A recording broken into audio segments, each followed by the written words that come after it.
Alors ce matin, pour la der des der de l'ancienne criée, oui effectivement c'était beaucoup de souvenirs, de retour de pêche, une espèce d'émotion évidemment qui était palpable.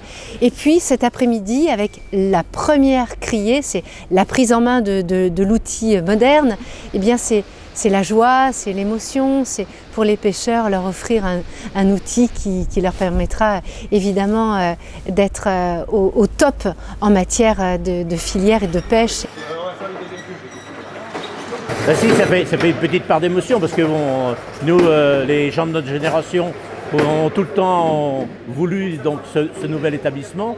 On y a tellement pensé fort, c'était un rêve pour nous. Plus d'autonomie, plus de place pour pouvoir travailler le poisson, stocker le poisson et la facilité aussi d'apporter le poisson le long du quai par rapport à la marée. C'est 700 emplois directs. Derrière, c'est un vrai poumon économique. C'est la première entreprise de l'île d'Oléron. Et c'est aussi, par rapport à la Charente-Maritime, le premier port en termes d'activité de pêche. Donc il était très important que ça puisse se faire. L'année dernière, en fait, ce sont 3837 tonnes de poissons qui ont été débarqués ici. Ça représente un chiffre d'affaires de 25 millions d'euros.